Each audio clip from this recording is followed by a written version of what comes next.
What it do, world? It's your boy Jay Hamp. B. Sawyer in the building. Hunnids Podcast. Y'all know what we need to do. First off, we need to smash that like, bang that subscribe button. Need you to share this. Indeed. Shout out to our official sponsor at ILD Clothing, Integrity, Loyalty, Discipline. Y'all know that's what we stand on. Listen, today is a special day for our podcast. Y'all know what we do. We're about giving back to the community. We're about saluting our legends and our kings. And we're especially about shining light on people that's fighting for us. That's right. So what we want to do right now, man, I want to introduce a brother who's putting his life on the line, who's sacrificing his time, who is tirelessly out here almost every day fighting for the freedom and for just us as a people. For justice. Sometimes I feel like we don't appreciate this brother the way that we should. But this interview right here is a testament of how this brother gives back to his community and pulls up the younger people that are trying to make some of themselves another example of fighting for us. Dig what I'm saying? So listen, beyond any other words, man, I'm humbled and honored, truly, to have Brother Ben Crump join us on the Hunnids Podcast. Thank you, brother. Thank you for joining us. Thank you, Jay. Thank you, Brandon, man, for using your voices to help uplift the culture. That's right. Gotcha. So let's start off like this, man. Back in the day, you know, Moses had a speech impediment, but he still led his people to freedom. Yeah. Our generation Moses speaks with this eloquent Gullah accent. When did you realize the power of your voice? You know, it's interesting, man. I was born and raised in North Carolina in my formidable years.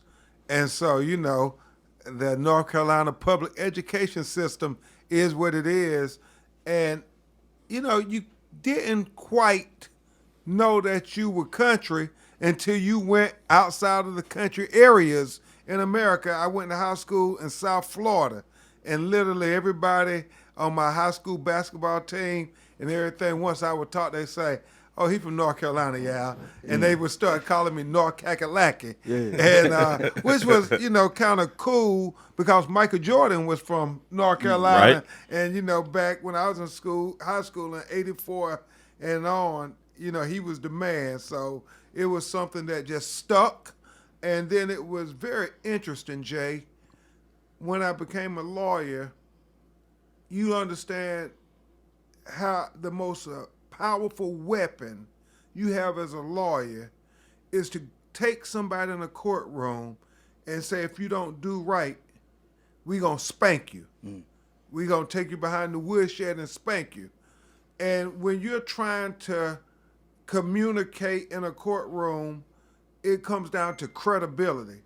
It's everything, whether it's you suing somebody who's worth $100,000 or if you're suing somebody that's worth $100 million, it's still about credibility, Brandon. And so one of the things that I discovered early on is that people trust country people more than they trust city slickers.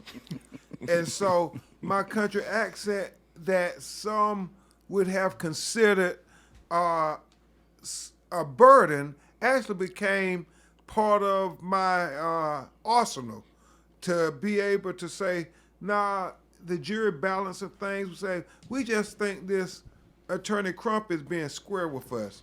We don't trust this fancy lawyer who's keep using these $50 words. No, we want the person who talks to us that we can understand. And so now, you know, as Brother Steve Harvey and others said, hey, man, nah, you be who you are. That's why we love you. That's why juries keep awarding you these multi-million-dollar verdicts. And that's why you keep bringing attention, because people want the authentic Ben Crump. Don't ever try to change who you are. And that's my advice to all young people. You know, you always want to improve every day, but you always have to be yourself and never, ever be ashamed of being who you are. That's right. So let me ask you this. You grew up in Lumberton, North Carolina. You were the oldest of 9 kids, but it was like a blended family, right? Yes. So tell me, how was that growing up? You being the oldest, you got all these siblings underneath you. You the man, you know, parents looking to you for help. And then also I read that your stepdad was real influential in your life. Yes. So tell us about that. You know, it's interesting, man. Being back here in Elizabeth City, North Carolina, really reminds me of Kurt Walker of Lumberton, North Carolina, where I was born and raised, and where my mother, who had 11 brothers and sisters, was born and raised. And the one thing that I always remember, and it stays with me, y'all, and I believe most people who have obtained some level of success, no matter how high we get, you always think in the back of your mind, I'm a little black boy from the projects in North Carolina, and that keeps you grounded. Because I heard my mother, Helen Crump, who everything I am and everything I am to be is because of her. I mean, I watched my mother sacrifice everything, Brandon. Working for multiple jobs, me correct? and my little brothers, yeah. She had 3 sons, me and my brother Vincent, my brother Darren. Vincent is also my fraternity brother. But what was so deep about my mother is she, like most black women, was a miracle worker. Every day she figured out how to keep a roof over our head, food on the table, and hope in our hearts, man. And it's amazing how black women just are able to survive. I mean, with no help, no assistance, they just found a way every day to make it happen. And I think my mother, she told me something that she indoctrinated into my mind, Jay. And I always think of this constantly. My mother, and I remember specifically when she first told me, you know, we were little ungrateful kids, man. You know, everybody in the projects are starting to get Nikes, Air Jordans. And, you know, we going back to school, and I'm like, we want Air Jordans. We don't want no Well, I know that story Converse all and too well. everything.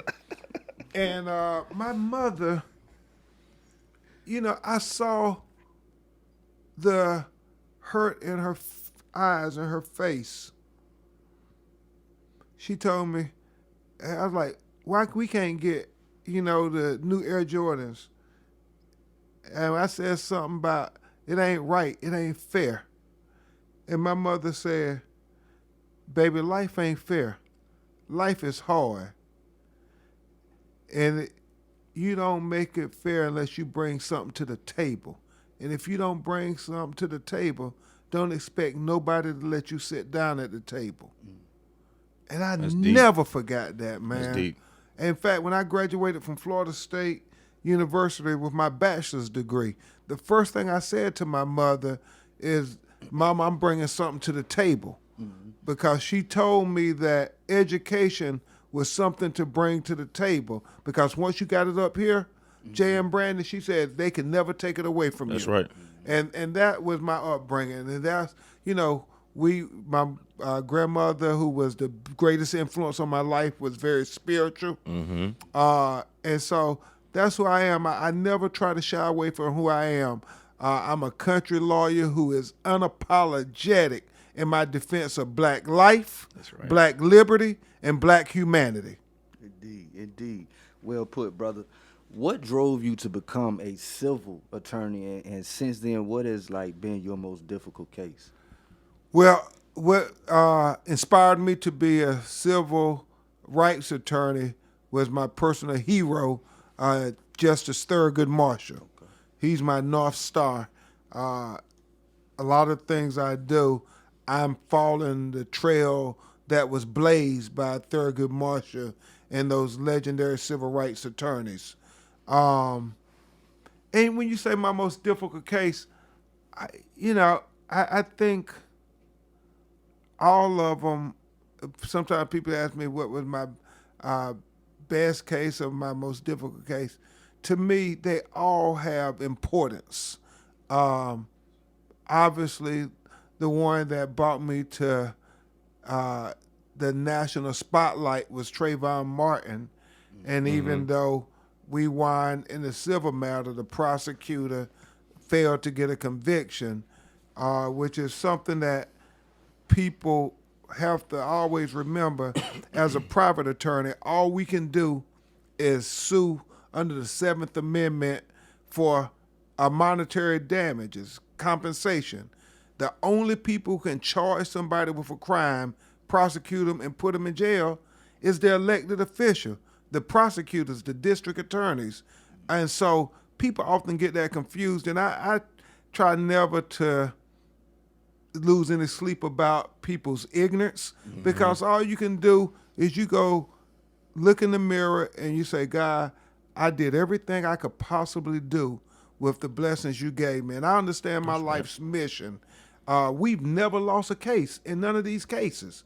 But if you hear some people, they don't know that because I don't know if they went to high school civics. Yeah. You know, it's the prosecutor who have to put people in jail. The perfect example, hopefully after everybody watched George Floyd case, they see what me and my legal team did when we got the highest civil pretrial settlement in history versus what the prosecutors have to do.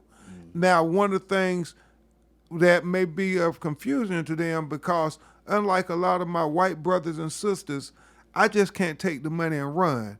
I do want the police to go to jail when they kill black people unjustly. Right. And so I use whatever influence I have to go say, no, it's not enough just to give us a multi-million-dollar settlement. Breonna Taylor's killers need to be charged and put in jail. And whereas I know most of my colleagues would say, hey, man, what you care about that? You already got the money. Well, I have a daughter. I'm a father. And when they kill Breonna, you'd be less than human if you didn't think about the humanity of that. But by the grace of God, Brandon, you're right. This could be any of our children. So this is what it's about. Yeah, always remembering that we have a greater mission than just trying to have material things.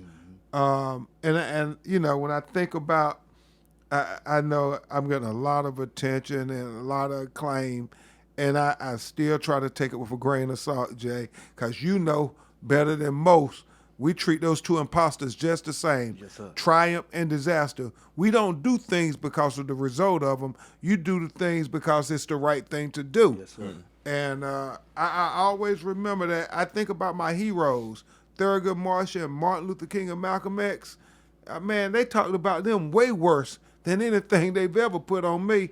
And you have to understand, if you're going to choose to go stand up for marginalized minorities, especially poor black people, man, everybody gonna attack you. That's history, you know. So how do you deal with the backlash from the people in the public, police officers, people of authority? How do you deal with that?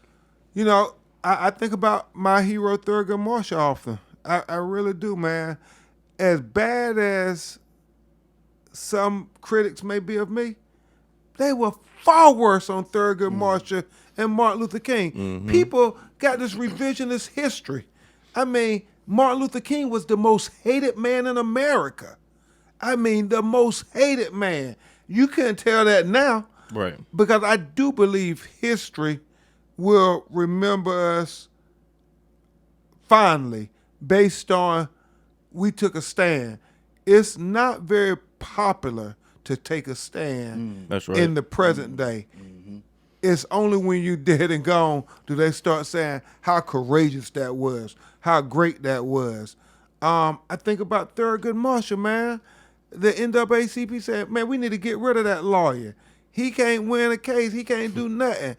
And think about how great Thurgood Marshall was. So you have to take it with a grain of salt, and you have to remember the height of arrogance is to think everybody's going to love you.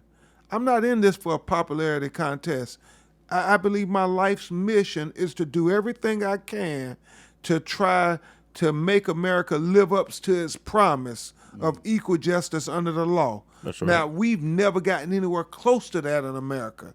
And I believe we've gotten as far today as we've ever been. And so if at the end of my life, I can honestly say that we move black people in America to getting closer to this idea of liberty and justice fall, then my life and my living would not have been in vain. Gotcha.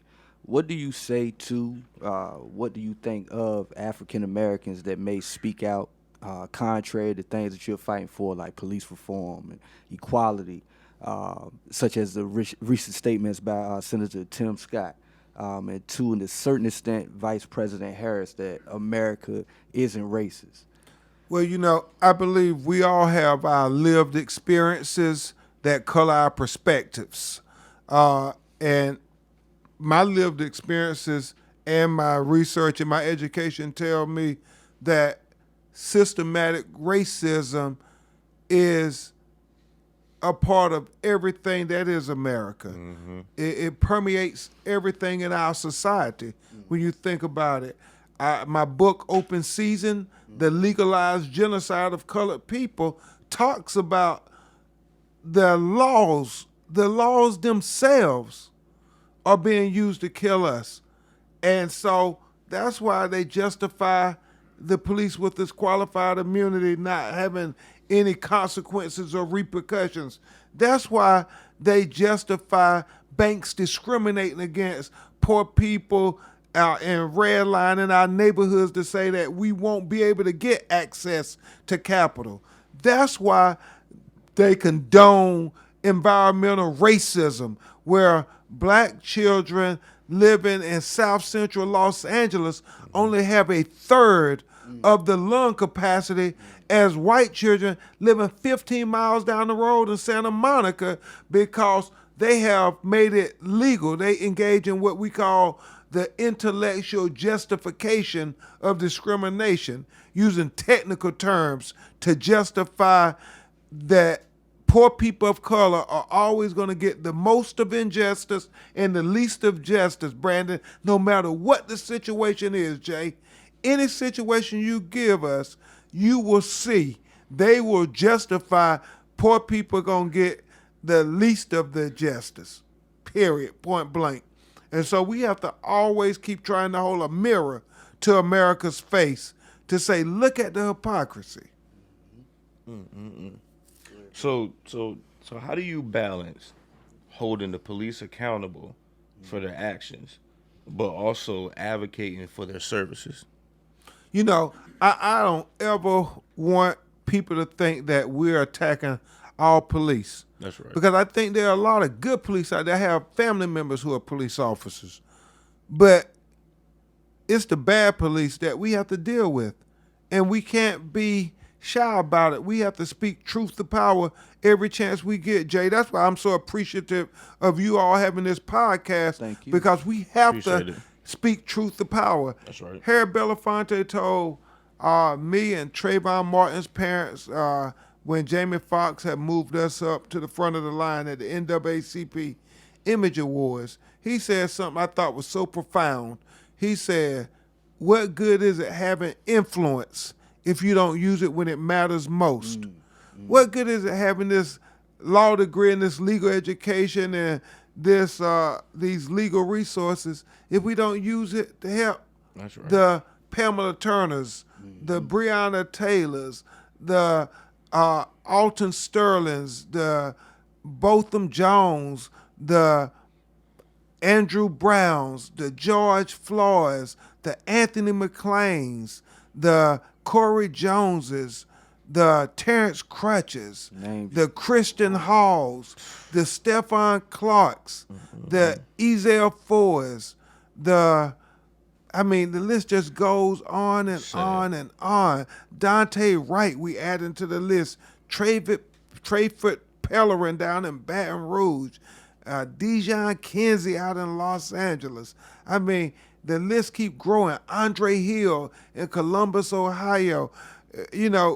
I say these names so hopefully people will Google them and see the unimaginable ways that the police shot and killed them. Most of the names I named was the police shooting them in the back. In my book, chapter 2, in your book. Yeah, the police don't shoot white men in the back. They don't. But, black people, it's almost like a cliche. They shoot us in the back almost every week. What does police reform look like to you? we reimagining police reform to be Department of Public Safety. I think we have to emphasize safety over this notion of enforcement. Because what you see far too often, Jay, is when police engage with marginalized minorities, especially black people, they engage in the most excessive use of force. You know, they do the most. We saw that with George Floyd and the $20 bill. That's a misdemeanor. Even if he was known that it was a $20 counterfeit bill, which we know Not enough to lose your life. yeah, it's a misdemeanor. You didn't even have to arrest him.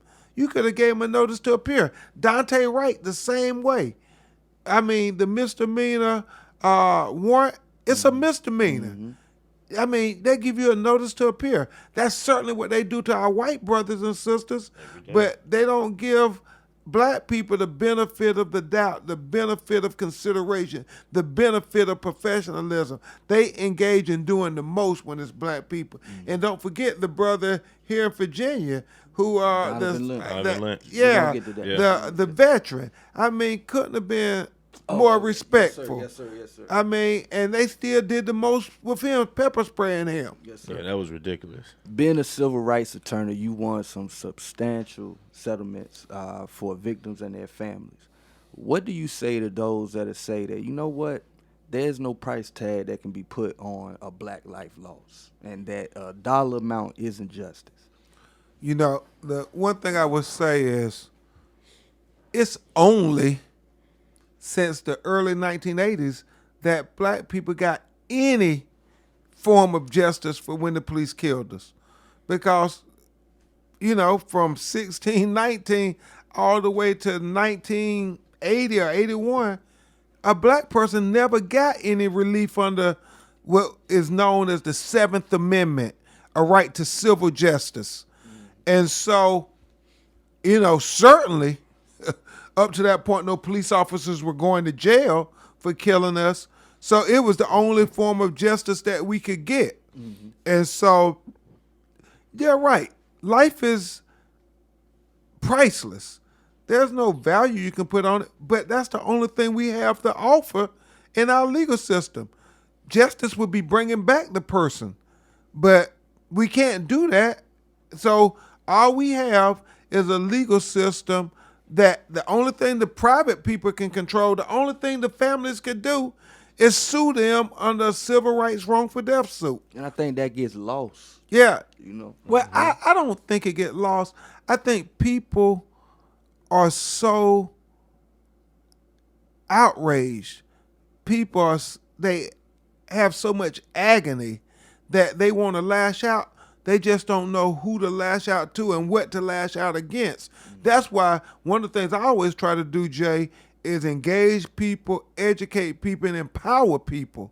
What you want to lash out at is making these prosecutors do their job and being transparent, like with Andrew Brown. You show the video. If the citizen did something wrong, hold them accountable. If the police did something wrong, hold them accountable. It cannot be when they have no evidence at all, they keep arresting people from our community and locking us up and throwing away the key. But then when they have the police and they have all the evidence in the world, they still don't charge them and lock them up. And so you have these two justice systems, one for white America and another for black America, when we have to fight to have equal justice for every citizen in the United States of America. So I think people sometimes have their frustrations misguided, especially when you start saying, oh, there's no price tag that you can put on. So what, you want the people not to get anything? You know, and the funny thing about that is this, Jay. Those people who say that are usually the most zealous if anything happened to them or their family. Then they want the world. But then if it's somebody else, oh, they don't, that money don't mean that. Yeah. You're like, oh, okay. So if it ever happened to you, you don't do nothing now. Just sit there and be quiet. Yeah. And you know, the sad part is this here. I mean, it really gets sad. Sometimes people say, oh, all we want is the police to go to jail. We don't care about nothing else. Our system is very, very unfair and unforgiving.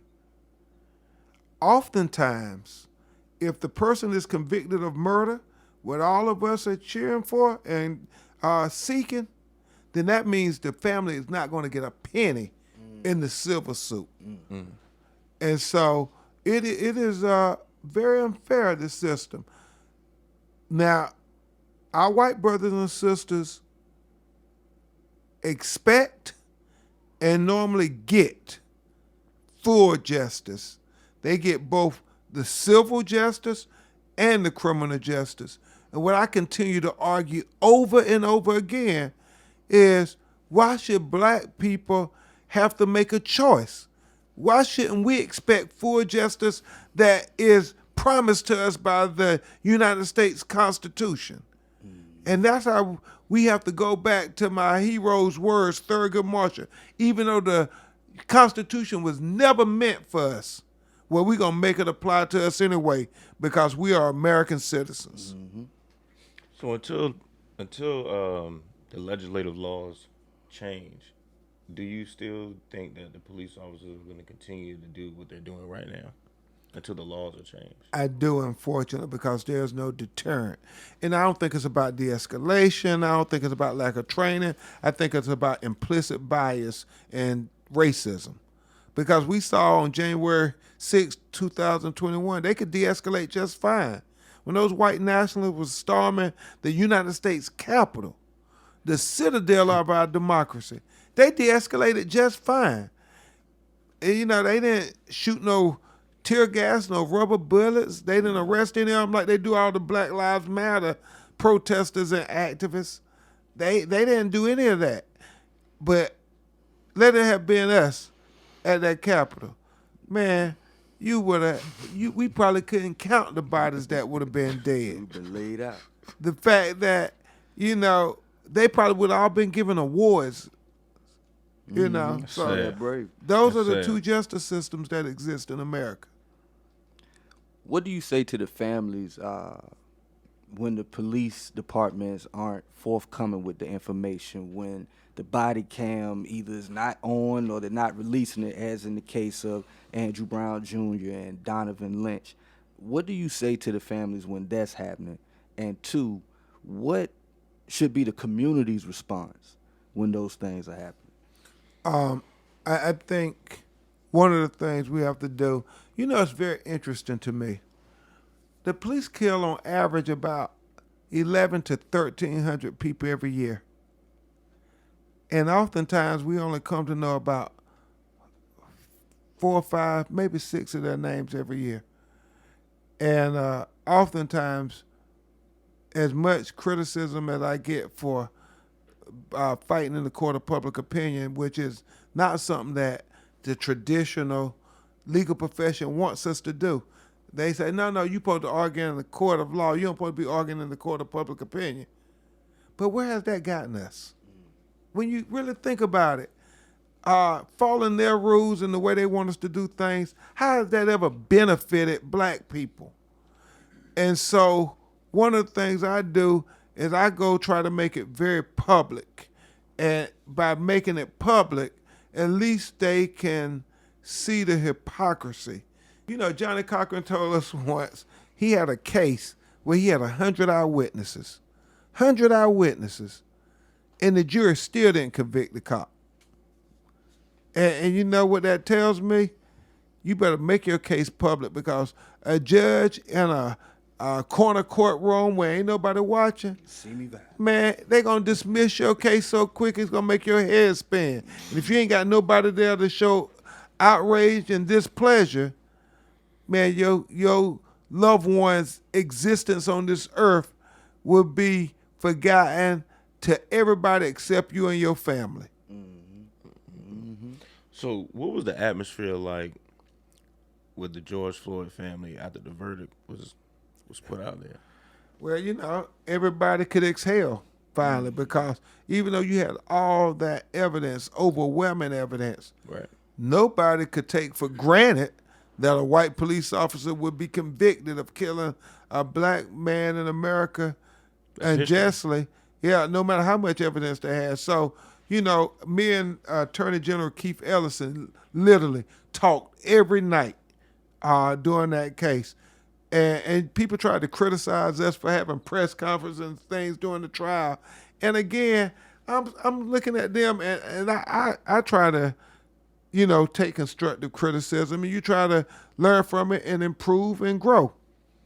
But I kept thinking to myself, Jay, hold on. Not having press conferences, where that guy in black people? You know, not making an issue every day on the nightly news.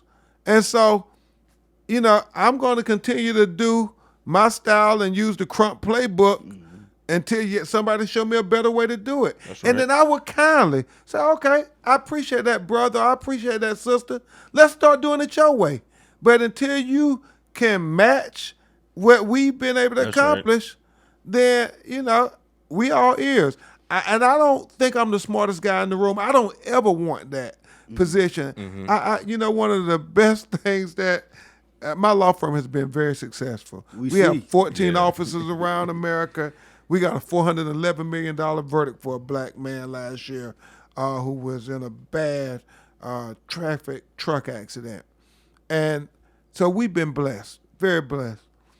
And one of the things I think often, Jay, and this is where the humbleness that I learned from largely Omega and our fraternity pays dividends. Brandon, it's so funny to me how many times you have a lot of our white brothers and sisters who are opposing lawyers think they're smarter than you, think they have so many more resources. I almost talk down to you. You just take it all in stride because at the end of the day, long as they writing you a big check, yeah, you way smarter than me.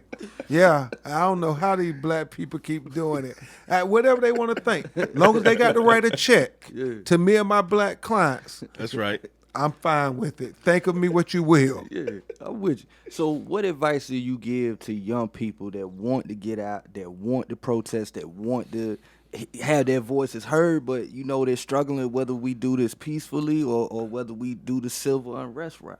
Well, you know, I think every chance I get, the first thing I do is thank the young people and the activists because without them, there would be no success, period, point blank. Even with Dr. King and them, without the young people marching, there would have been no Civil Rights Act of 1964. So first and foremost, we have to thank the young people. We have to applaud them because it's their righteous anger that makes us move the needle. And without them, it doesn't happen. I like to think of them as all my co-counsels. You know, we're in this together. As it relates to whether to do civil unrest that will be construed as a crime, I don't want them to get arrested and have a criminal history attached to their name if they can avoid it. I know sometimes they have an abiding sense of conviction to get arrested because I remember the Public Enemy line. I'm black and I'm proud, I'm hyped as an amp. Most of my heroes don't appear on no damn stamp. I get that. But, you know, technology is so much more advanced. Once you get that label as a convicted felon, every Google search they type up on you, the first thing that comes up is a convicted felon.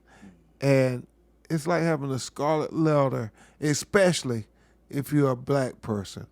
And so you want to try to avoid that. I think there are ways they can be just as effective and not get arrested. Now, it's going to be more challenging with all these Republican governors passing these anti-protest legislation in response to George Floyd's killing, as well as what happened in Georgia with black people coming to vote. They're trying to have these voter suppressions. and so forth. So what do? They said, let's pass voter suppression laws. Let's pass anti-protest laws that literally say, as the bros were saying, you can drive your car into the crowd and kill somebody and still have immunity. Now think about how asinine is that. And I know Heather High is here in Virginia. How does that make her mother feel to know that had this law been in place when they were out protesting? UVA, right? Yeah, at University of Virginia, that meant that nobody would have been charged.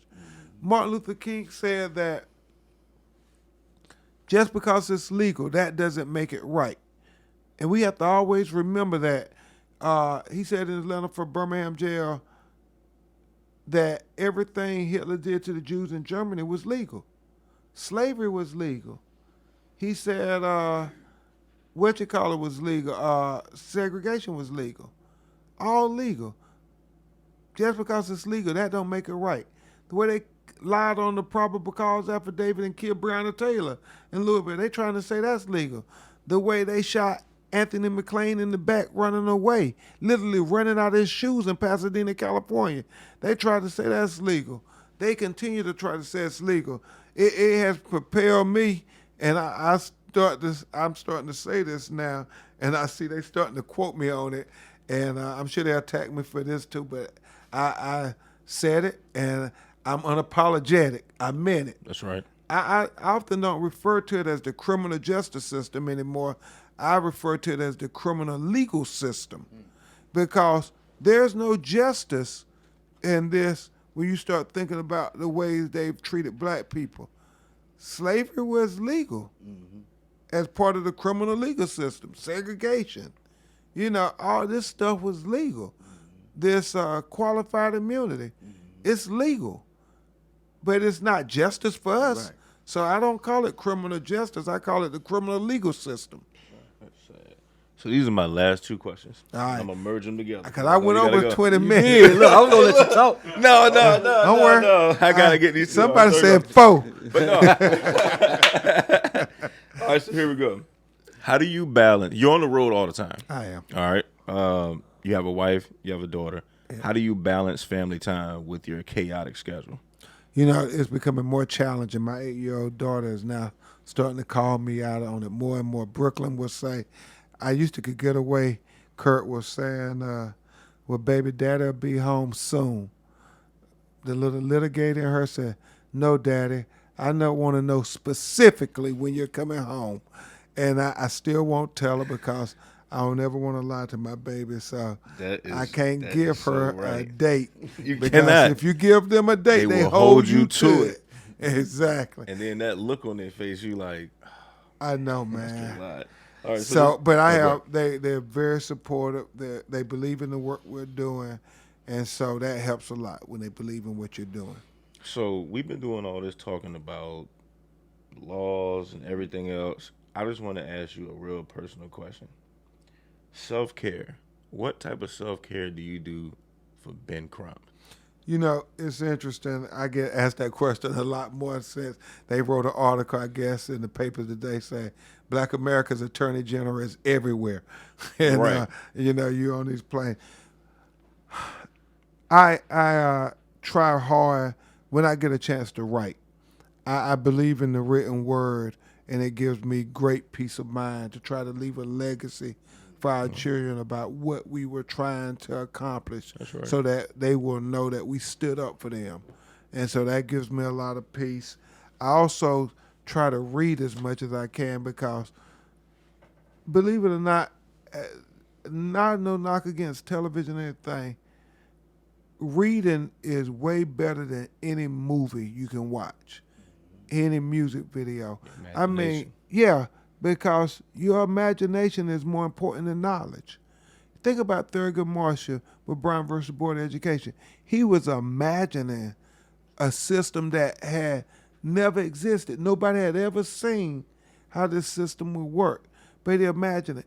I imagine things on cases, and I think one of the reasons why we're able to get such high verdicts is we imagine ways that we can communicate with people and say things that are not being said in this world. And so that's what gives me a lot of peace of mind. Now, I like to get with J Frat Brothers, and we'll go to Vegas or something and try to pick the football games and the basketball games. Right. And that's fun too, but it's much more peace of mind to me to be able to have time to read and write and think about what we're trying to do to leave a legacy in this world for our children. Because at the end of the day, our whole reason for being is to give our children a better world. That's right. All of our children. Indeed. I feel that. Indeed, bro. Crump, is there anything, last words you want to share with the people, anything you want them to tap into, to look out for? Hey, man, just what I tell my frat brother, Attorney Carl Solomon, every morning when we call each other. Abanagani, today is another day in the struggle for the liberation of black people. This liberation demands revolution. This revolution is Omega Psi Phi. Good morning, big brothers of Omega Psi Phi. Ben Crump. Hey, what it do? Hey, listen, man. Thank you, brother. Oh, man. Thank you, brother. Yes, sir. Listen, Yes, sir. I wish you prosperity, safety. I wish Absolutely. you energy. I just wish you the best, bro. I want to thank you for fighting for us. I want to thank you Yes. for giving us the time, even after a long day like today. You gave us the time, It was bro. well worth It's a it. testament to friendship, man. It's a testament to who you are as a man. Thank you. Hey, Thank you. brothers. Everybody, Appreciate Hunnids it. Podcast, y'all know what to do. Smash the like, share, subscribe. Shout out to our sponsor, ILD Clothing. Yeah. We out of this thing, man. Hunnids.